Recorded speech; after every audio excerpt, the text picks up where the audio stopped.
Okay, I see some students. Hi, everybody. So let's start. I just want to welcome you all to our seminar organized by us, by English Language and Literature Department. But this is also part of the seminar series organized by the Graduate School of Yaşar University. And we are very much pleased to have our graduate student, Fateme Gholami today. Let me read her bio very briefly. So Fatema received her first master's degree years ago, defending her thesis on aesthetic philosophy. She says, having been a working woman and a lover of stories, she realized literature is her lifelong pursuit. Therefore, after a long academic hiatus, she returned to school with Yaşar University's graduate program in English literature. She's now writing her thesis and studying extensively on spatiality and ecological awareness in diaspora literature. At the same time, since last October, she was admitted to a fully funded PhD program at Pedagogical University of Krakow in Poland, the one we were just talking about, and she's currently a student there attempting passionately to pave her way to academia and literary production. And the title of her talk today is Negotiating Here and Now with the Then and There, a place is experienced in Mohsen Hamid's Exist West. Okay, sounds great. So the floor is yours, Fatema. Thank you so much, and thank you, everyone. I'm going to share my screen and then start. Oh, host disabled participant screen sharing. Oh, that's what I was afraid of. Oh, am I the host now? Okay. Yes, your co-host, you can do that. And if not, it's still okay. How am I going to do it? I'm here. I just did it. You just did it. Yeah, okay. I did it. Yeah. Right. Oh, still I can't share. Okay, it should work now. Right, I'll give it. Yes, I'm actually. Okay. Okay. Thank you so much, everyone, for being here and giving me the chance to present my paper. Thank you, Dr. Akalton, in particular, for actually helping me. Hadn't it been for your help and kindness, I wouldn't have been confident enough to be here. So I'm going to start my paper. As the title you can see, Negotiating the Here and Now with the Then and There, How Places Experience in Mohsen Hamid's Exit West. Basically, I'm going to give a very brief overview of what a special term and place representation is in literary studies and literature. And then I'm going to present and actually read the parts that are my own analysis of the place in Exit West, written by Mohsen Hamid, the Pakistani writer. And this is his actually fourth novel, the most recent novel, basically. A special turn actually began with Edward Soja in the mid-90s, but he also owes his own ideas to Michel Foucault's idea of heterotopia, Henry Lefebvre's production of space, and also Frederick Jameson's postmodernism. All of this together were the background for launching the term special turn in the context of postmodern condition. But from that, ever since actually, I can say that places have been very important for not just geographers, but in literature studies. Eco-criticism has also contributed to this by presenting and being able or enabling the academicians to write and present places and spaces in works of literature. So with eco-criticism contribution comes the geocriticism, whose pioneer is actually Professor Robert Talley, a professor of literary studies in Texas University. His contribution to study of places and speciality is very noteworthy because he actually coined the term speciality, and most recently also he was actually introduced the new term eco-speciality to the discourse of the discourse of speciality. All of these are actually trying to see how ecological and geographical places and maps and cartographies are important, how important they are in presenting a work of literature and making the setting and setting of a story, a places of a story, something more than only a setting, a backdrop. They actually nowadays we can see that they matter more, and they are in a way more important than what we previously thought of them. So a very brief introduction on the idea of speciality, the concept of eco-speciality, and how we can see place in literature. My focus, of course, is not literature, as these professors that I mentioned, like Robert Talley, mostly focus on American literature, European-centered literature.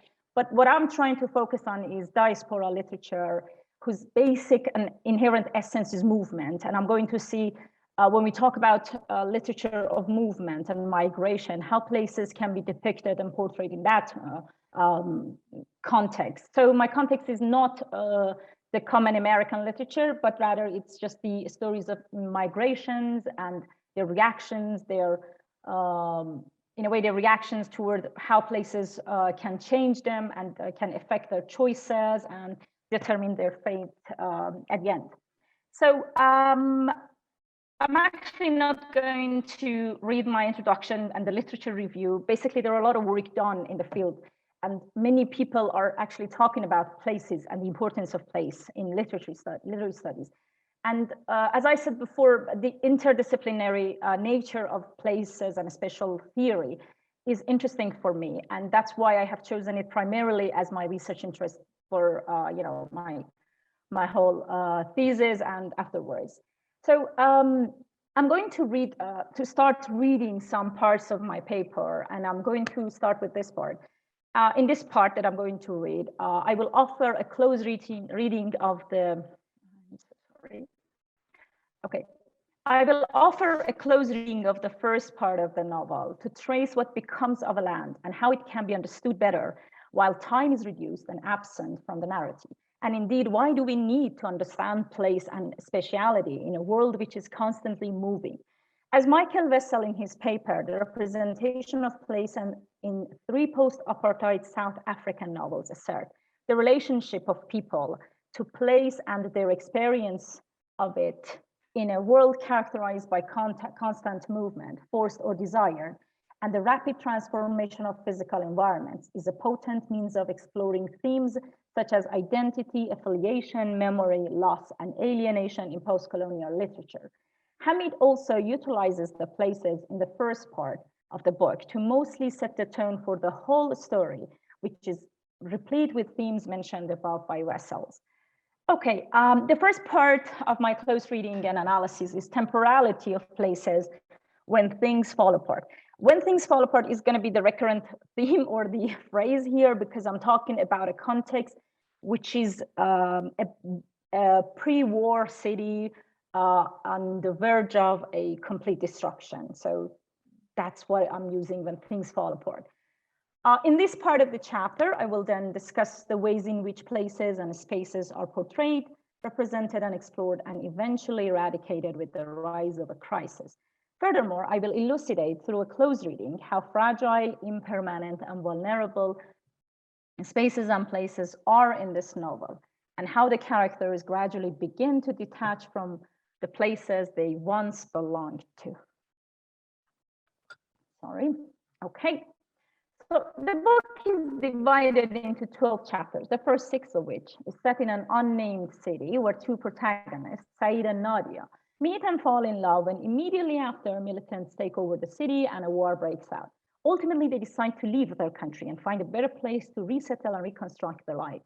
The first impression of a place is the city, which has no name. Yet again, the way people dress and mention of prayers reveals to some extent where on map this city can be located, somewhere in the Middle East. Symbols and emblems replace the actual name of a place, which is at the edge of an abyss. Very early in the novel, the writer recapitulates how he looks at the cities and their transient nature by comparing city with life. In this story world, everything is temporary, yet, quote, that is the way of things with cities as with life, end quote. This transitoriness of the city and places within it established the speciality of the novel, making it submit to a state of temporality and ensuing absence. Places perish the moment characters leave them. Quote, for one moment we are pottering about our errands as usual, and the next we are dying, and our eternally impending ending does not put a stop to our transient beginnings and middles until the instant when it does, end quote. Okay, thus the essential time boundedness of places is compared to the momentary kernel of life itself. Another way through which this inherent impermanence of places is revealed is to note how constantly places alter. Everything seems to have once been something, and it is something else now.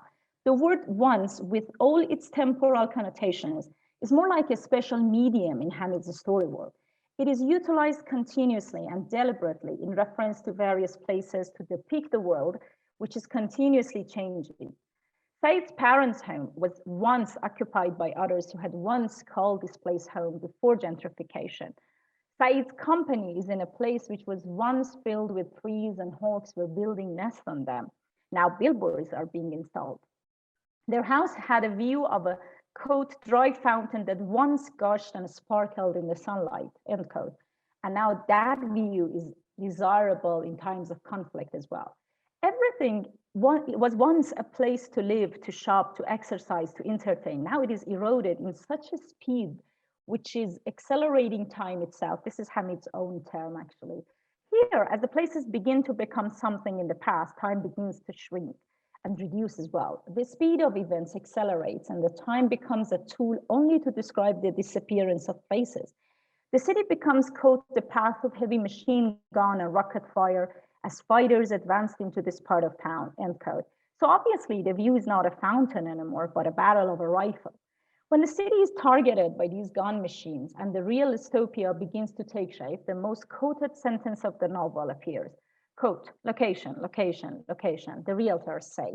Geography is destiny, respond the historian.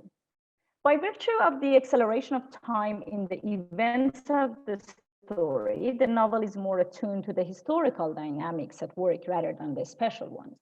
Although, as the quotation reveals, the axiom of thinking geography enters the narrative, thinking historically is still dominant. Time, even in its accelerated manner, is influential in the process of destruction of places. As Mohsen Hamid has explicitly made this clear in one of his interviews, he had intended to eliminate the element of time by bringing the magical doors into the story. Then again, when time speeds up and events occur one after another in a chronological order, places are shattered even more rapid than before. Quote, war would soon erode the facade of their building as though it had accelerated time itself, a day's toll outpacing that of a decade, end quote. So as seen here, it would take a decade to destroy the places, but war does it only in one day. This is what we mean actually by acceleration of time. So places are constantly shifting and replacing, and words such as once and no longer dominate the narrative through recollections and reflections about past as well. The cinema where, quote, the cinema where Said's parents met was long gone by the time their son met Nadia. As were the bookshops they favored and most of their beloved restaurants and cafes. It was not that cinemas and bookshops, restaurants and cafes had vanished from the city, just that many of those that had been there before were there no longer. The cinema they remembered so fondly had been replaced by a shopping arcade for computers and electronic peripherals. The building had taken the same name as the cinema that preceded it. Both once had the same owner, and the cinema had been so famous as to have become a byword for that locality. In confrontation with these changes, Said's parents, quote, sometimes remember and smile and sometimes remember and pause, quote. Their response is captured only by this short statement: the world they lived their entire life in is in a frightful state, yet to them it is as though they are not part of that world already and can easily pass it by.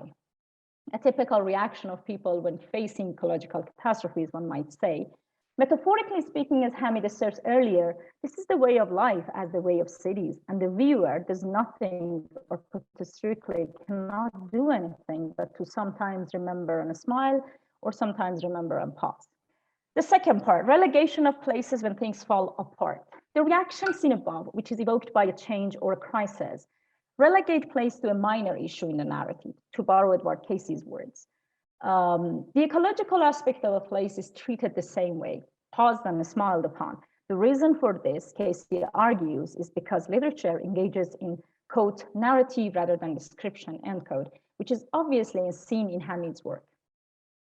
Exit West is rather a short novel for the number of events that happens in it, mainly because descriptions are reduced. There's not much lengthy description about places, therefore, the descriptions, which as Casey asserts, are engaged in spatiality, shaping images of objects, are absent from the narrative, making places even more temporary and unshaped than before. Furthermore, Hamid makes use of places to reveal the temporal aspect of his story world by chronologically recording the events in a fast-tracked manner, dealing only with actions and succession of events. In other words, as the city is still unnamed, the question of where is not something he bothers himself with. It is only paused and smiled upon, paused and remembered at best. According to Casey, although narration does contain description, in Hamid's case, very fleeting and only in passing, still the descriptions, quote, always spill over the side of narration, end quote. In Casey's example, landscape, climate, meteorological phenomena are often employed in the service of describing characters' state of mind. Likewise, places so far have been utilized to depict the horrors of a war in Hamid's narrative. His descriptions of place spill over the side of narration by only being about a passing image of a physical space which will soon be gone and subsumed in the narrative. There is no visually or sensorily enthralling image which could stand out as spectacles of placeness or recalls of a particular local place experience.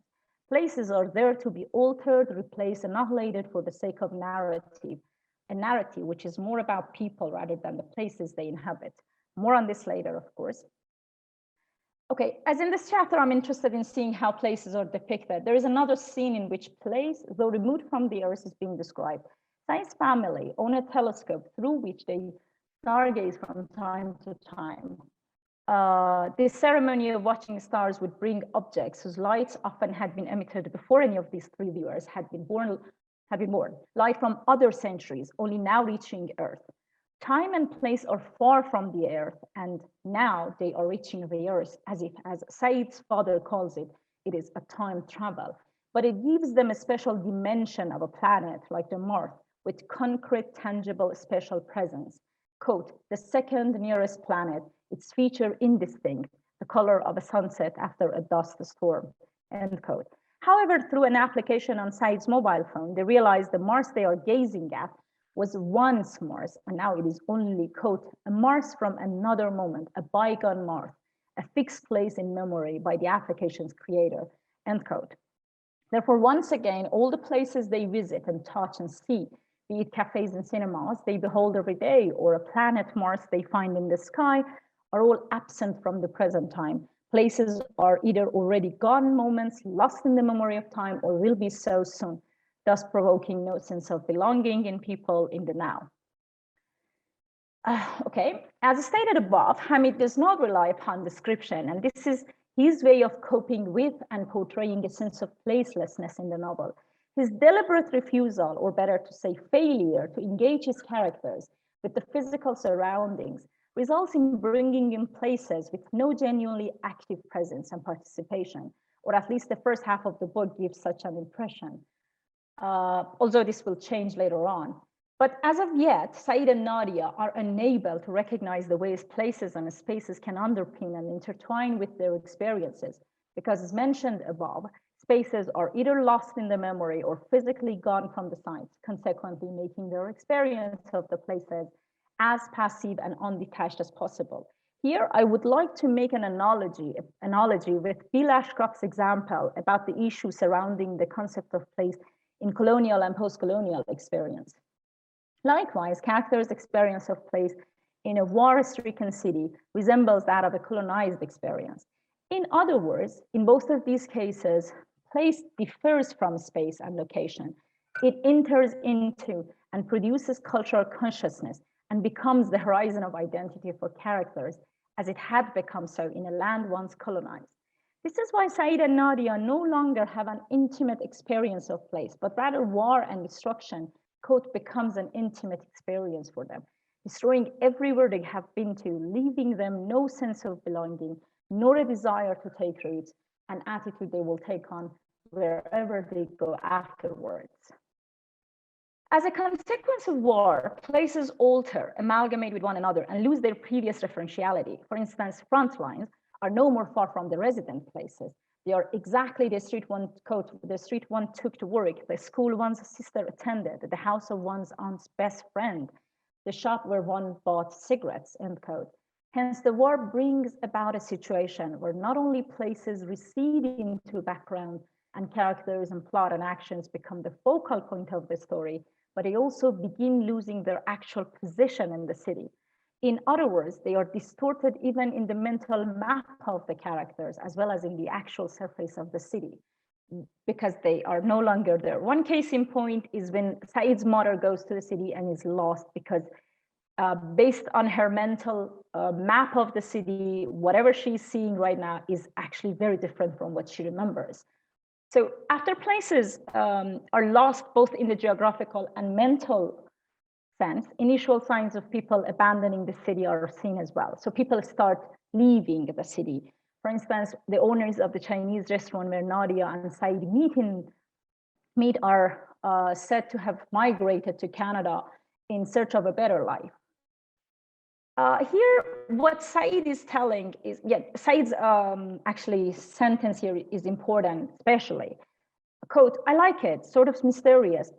He's talking about an empty, darkened ambience which he's beholding in the restaurant, Chinese restaurant. I like it, sort of mysterious, like we could be anywhere. Well, not anywhere, but not here, end quote. So their place is not a unique experience to them anymore. They could be anywhere. Furthermore, it is about the same time that we first hear the name of some actual places they desire to leave for. Places like Cuba and Chile, which can be seen on a geographical map, can be identified, indicating or foreseeing the idea that from now on, places will begin to genuinely exist. Consequently, when Said and Nadia speak about their dream places, places they have never been to, their experience of place changes from being here to being there. Nadia chooses Cuba because of, quote, music and beautiful old buildings and the sea, while Said immediately chooses Chile, saying, talking about the desert. Well, the quote is very long, so I'm not going to read that, but he desires to be in a desert whose air is dry and clear. Hamid establishes the mood of movement and dispersion in this scene by having Said say how he wishes to move to places where the sky is clear and he can be there without caring to be here. The wish to go beyond his current place is further supported by the notion he elaborates on about the stars, which are like a splash of milk in the sky and move slowly, quote, because the earth is moving. Indeed, this sentence can reveal how valuable the concept of movement will be as the story unfolds. In Hamid's words, everyone is in essence, quote, lying on a giant spinning ball in space, end quote. This is how he foretells or perhaps justifies the constant movement of characters from one land to another without truly belonging to a place or feeling responsible for it. Part 3, places transforming into space when things fall apart. So I'm not going to read this part because it's actually quite a very long part, but here Doreen Messie's opinions, well, British geographers' opinions about space and how places transform into a space is actually implemented in the novel, and how the places in the city turn into spaces for these people, and how concepts of home and stuff like that change. And I'm not going to read this one, but in general, it is saying how places in a city which is on the verge of a breakdown is actually turning into spaces that they can only imagine, and they don't have any real tangible experience of it. Okay, the Said and Nadia obviously are attempting to negotiating here and now with the then and there. As I said, this is because everything is changing and they prefer to leave that place instead of staying there and continuing their life. So they eventually will decide on leaving the former for the sake of the latter, for the reason justified above. Places are temporary and soon to be uninhabitable. And now another aspect of the novel is the creation of new spaces when things fall apart. So when old places are destroyed, we have creation of new spaces. In Hamid's story world, As in real life, growth of electronic communication gives birth to the word cyberspace, in which Said and Nadia, like many of their fellow citizens, immerse themselves, and it enters and becomes important in everyday parlance. Rebecca Bryant, in her article, What Kind of a Space is Cyberspace?, sketches an equivalence between physical space and cyberspace, showing that they share the concept of place, distance, size, and route in common. Seemingly, Hamid had originally had the same framework when creating the cyberspace for his characters to be involved with, parallel with places being no more there. We see that for Hamid, cyberspaces exhibit almost all properties of a real place, albeit with certain novel features. In this part, therefore, we will see how Hamid's creation of a new space called cyberspace is indeed creating a new spatial medium in compensation to the previous loss of real places. Again, I'm going to skip this part. This also actually promotes the idea that they get involved in the world of cyberspace, and then they wish to be there. It becomes even more stronger than before. So I'm going to skip and move to the concepts which actually whose meanings change as a result of the war and when things fall apart in a way. So altered meanings of a home when things fall apart. Although Hamid utilizes spaces of an unnamed city, which was once filled with weaving subjects with our environment as a seemingly passive background for his story, he still regards it vital to the core existence of his characters. Evidently, the ruined city becomes the main point of interest for exhibiting social predicaments and perpetual political unrest. In a sense, the things which make a city an inhabitable place for its residents similarly transform into things with altered meanings. Like the concept of home, which was mentioned earlier, indeed, not only is the home and the traditional conceptualization of it is shattered, but the meaning of doors and windows as indispensable parts of a home, or to put metaphorically, as organs of a whole body, are also morphed into something else. As mentioned earlier, due to the ongoing conflicts, Nadia's parents' home, her own home, and so many other homes are shattered, debased, and not identifiable any longer. As a result, people's relation to windows and doors change in city as well. So windows turn into messengers of death, while doors become the salvage gateways. The doors, like an on and off switches in the flow between two adjacent places, become the irrational possibility of a rescue, the thick momentary space through which desires of those who desire to go away are fulfilled. Another important segment of a home, namely walls, at this point begin to play a pivotal role in the story, particularly in the second half of the book. Therefore, I only mention it here in relation to the way they forecast a future abounding with walls. They are portrayed to be the rich country's countermeasure against, quote, an unprecedented flow of migrants to strengthen their borders. Simply put, notions of home and hometown in a civilized sense are fragmented, as if the city has turned back to being a cave and people residing in it are the cavemen. Yeah, okay, I'm going to finish it soon. So ultimately, what I tried to put forward so far was actually my concern, the concern of this part actually, which was to reevaluate the role places play in determining how the characters react to their surrounding world, be it the real world, which is their hometown, or the virtual world entangling them.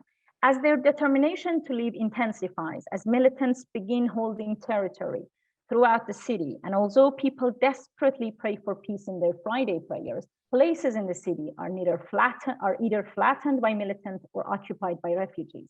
Likewise, as people's mental map of the city, along with its actual face, alters radically, as loved ones also vanish, as familiar places become null and valueless, as unreal cities in the cyberspace gain prominence in the character's imagination. And eventually, when the militants take over the land and are content to flatten it and possess it, Said and Nadia are now resolute enough to abandon old places altogether and begin their displacement journey in search of new lands, new territories, and new homes. Hamid's creation of a parallel existence or virtual world here signifies how moving can and should be made accessible for everyone, as it is in a cyberspace. In the same manner, they would easily leave places in the virtual world, moving from one place to another without feeling guilty, responsible, or belonging.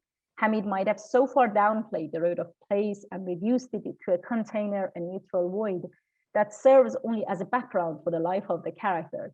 They are nonetheless reinforced as active agents in changing the direction characters take in their life path.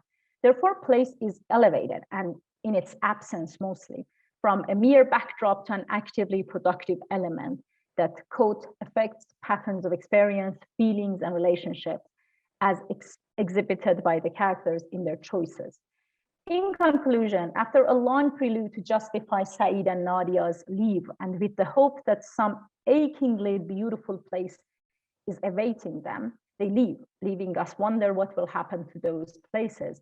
With their decision, the text also stops any mention of the city. The unnamed city eventually becomes a gone moment in the past.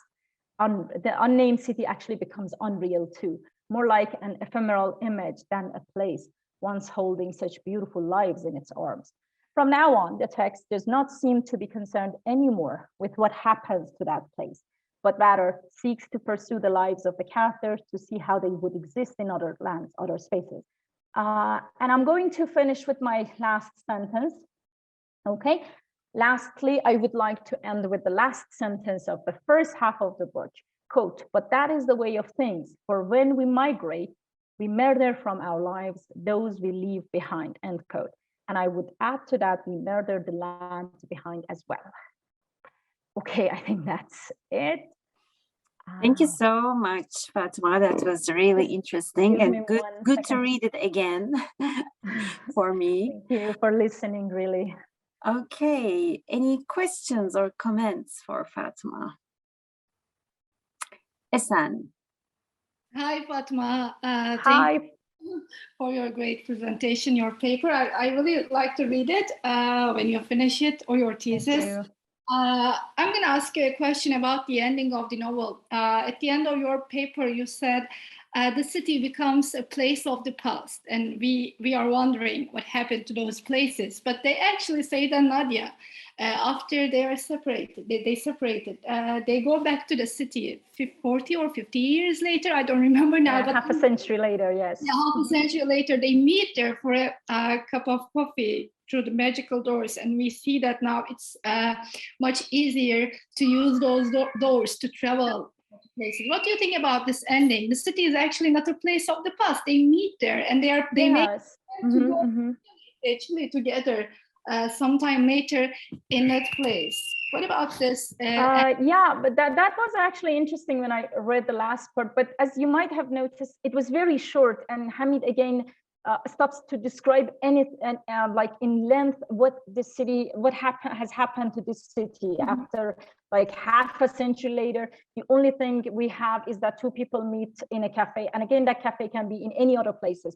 Again, I think Hamid does not really care about, you know, presenting to us a little bit more about that place. Well, when I say that city is a place in the past, I mean that even in the memory of the people, the characters and the readers, there are some vague images only remaining. I think it's not very much detailed, and it doesn't need actually to be like that. I mean, I'm not trying to be, you know, ordering that the writer should do this and that, but the point is it's very short and fleeting. As I said, he doesn't describe any place in detail. Well, as you see, the last chapter is only, I think, 1.5 pages. For half a century later, two lovers meeting, they only have a very casual conversation, and then they leave. And then what we have like is a city. It's still unnamed.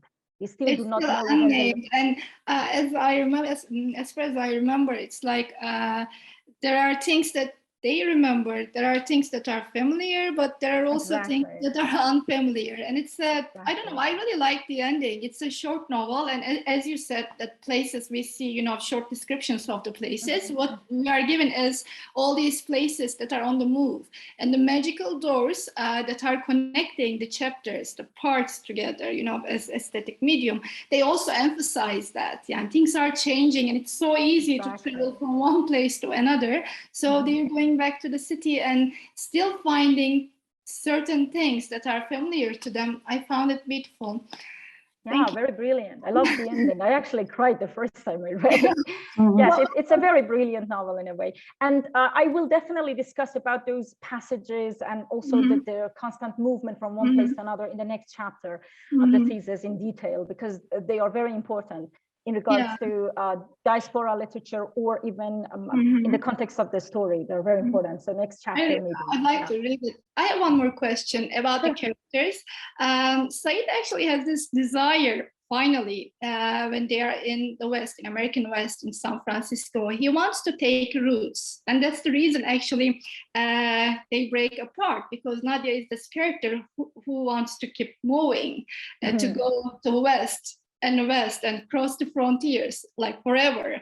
And Nadia wants to stay at the end of the novel. He wants to stay in San Francisco, and he wants to maybe start a family, or, I don't remember those details. But what do you think about this difference between them? Yeah, and the writers characterizing them in that way at the end. One of them choosing to take roots, and the other one wants to be on the move forever. Yeah, actually Hamid creates two very difficult and radically different characters, because, as you said, Said wants to even stay, and when he leaves his own country, he thinks that he will be back, and his leave is temporary.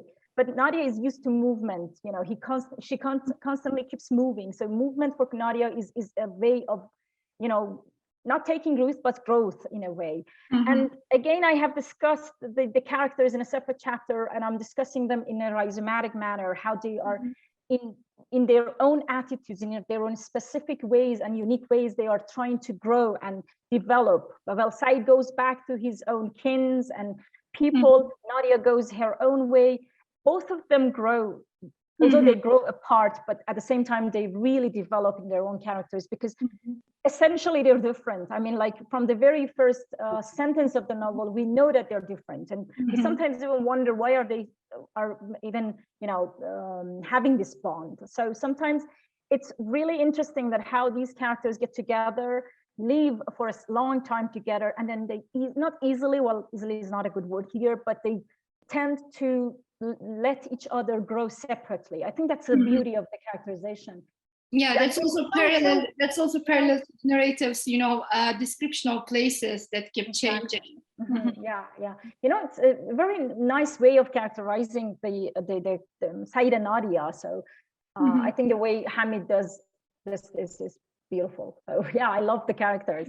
And as I said, it's their growth which is interesting in the whole novel. Along with movement, as I said, they move in their own, path and decisions and stuff like that.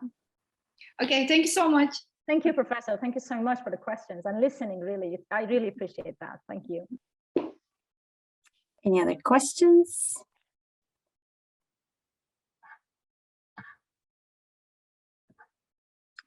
I have a comment question.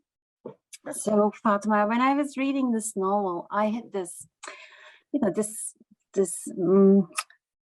aerial feeling. There's something atmospheric about the novel. It's perhaps because the thing you mentioned about the lack of tangible relationship between the land and the characters.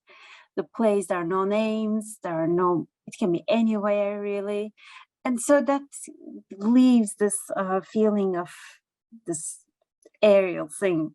So I thought maybe it's something disturbing at the beginning. I thought this is disturbing.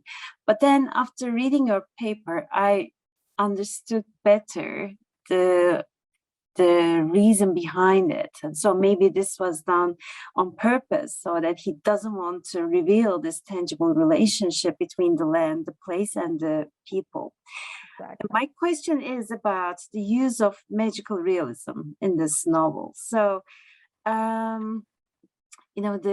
the origin of the magical realism is quite political, right? When it came out in the Latin America,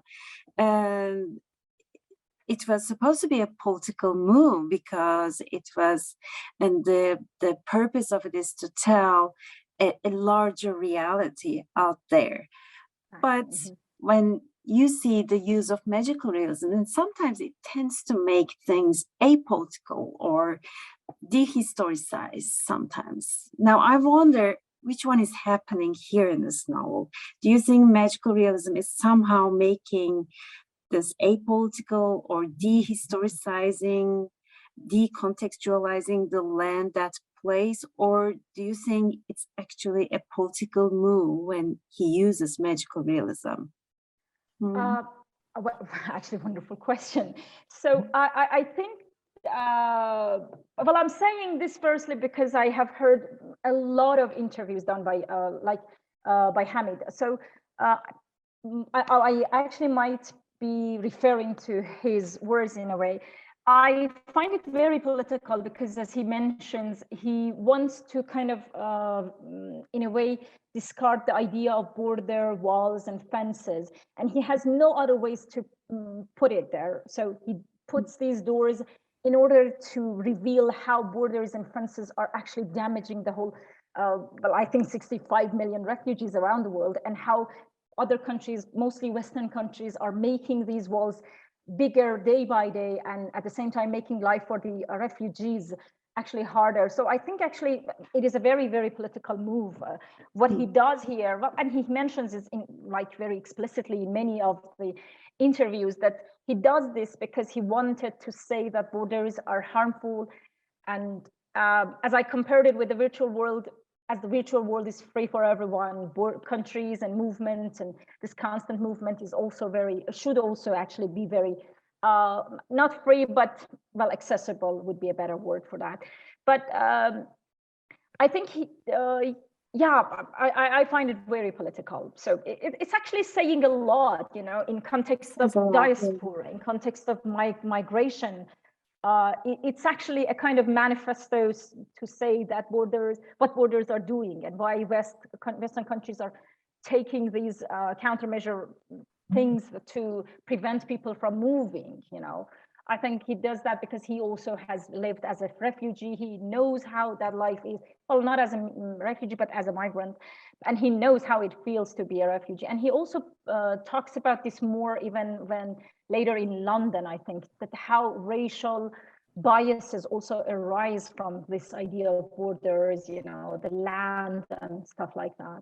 So yeah, I think that's... Yeah, I wonder how it would be like, though, if he really mentioned a place name, because obviously this is a place in the East, right, in an Islamic country, and you can clearly understand that. I mean, I wonder why it's absent, you know, what would happen? I mean, would it be something else? The novel, do you think, would be something else if he really mentioned the place names, you know,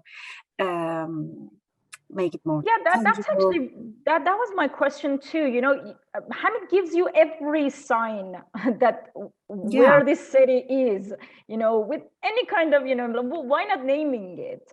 That was really surprising for me too. But I think he mentions it again that he doesn't have any intention of not naming it. Maybe because basically, as I said in my analysis, that cities in the East, places in the East are not named at all. Even nothing is named. We just know a geographical idea, East and West, and maybe he's trying to deconstruct the binary of East and West, and then naming the places in West.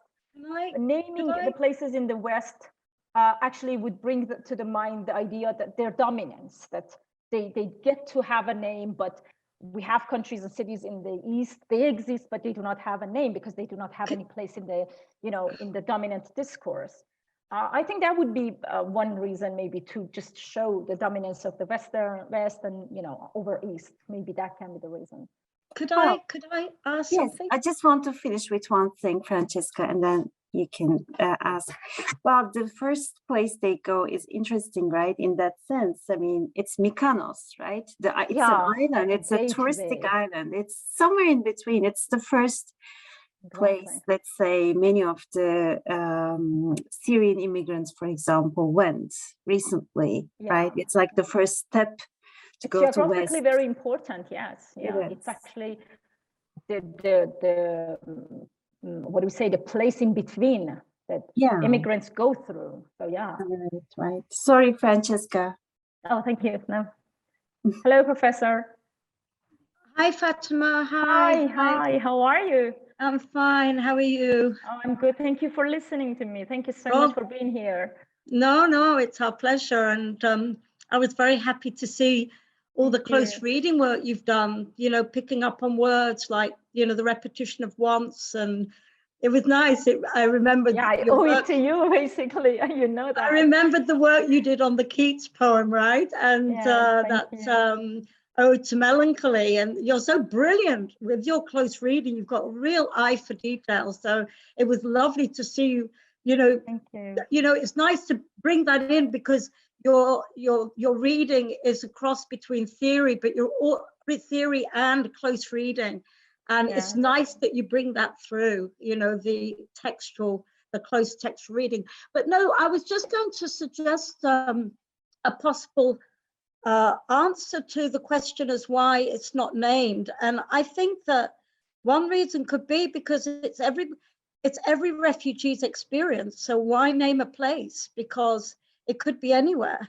Yes, it could be in Africa, it could be in the Middle East, it could be anywhere. And I think he wants it to resonate with everyone. So if you were to name it Pakistan or Iraq or Syria, then it becomes place bound, maybe. Yeah, exactly. Bounded by place and name.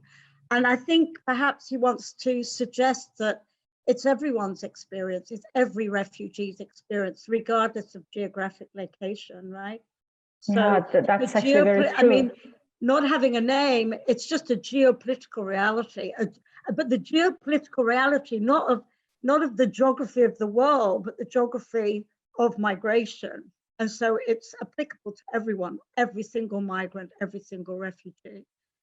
So I think maybe that makes that enough. experience a universal experience, maybe. Exactly, for refugees, certainly. Very good. Thank you. Thank you so much again. Oh, you're welcome. It's lovely to see you. Yes, actually. How are you getting on with are you progressing with your applications? I'm doing well. I actually a student now, a PhD student now. Right. Yeah, it's really good funny. luck with everything, Fatema. Yeah, but yeah, I'm still on that. So thank you so much for all the recommendations and everything. Oh, you're welcome. I cannot thank you. You're welcome. So I think that's it, right? Yeah, just adding on what we've just said about this no name, and that may also help you with this whole idea, the developing of the idea of rhizome, right? I think then it will be good in that manner because, you know, the rhizomatic means it's not going to be rooted in one place. And so just adding on what you and Francesca said, so I think that's when it works really well, right? This whole notion of the rhizome. Okay. Yeah, you will hear about that soon. I'm doing some work on that. Yes, it's actually really great. Thank you so much, Dr. Kalten, for all the help and everything. Oh, you're welcome. And thank you, everyone, for listening. Thank you for presenting. Thanks you. It was a pleasure, really. Any more questions? I guess none. Okay. Thanks again. It was great seeing you, Fatema, and thank you. Thank you for the lovely presentation. Thank you, Fatema. Lovely paper, says Hiba. Okay, thank you. Thank you, Hiba. For listening. All right. Well, thank you, everybody, and take care and have a lovely weekend. Thank you all for coming. And thanks again, Fatema, for this great paper. Thank you for everything. And thanks, everyone. Have a wonderful and lovely evening. Bye-bye. Bye. Bye, Fatema. Bye. Thanks for everything. Bye. Bye.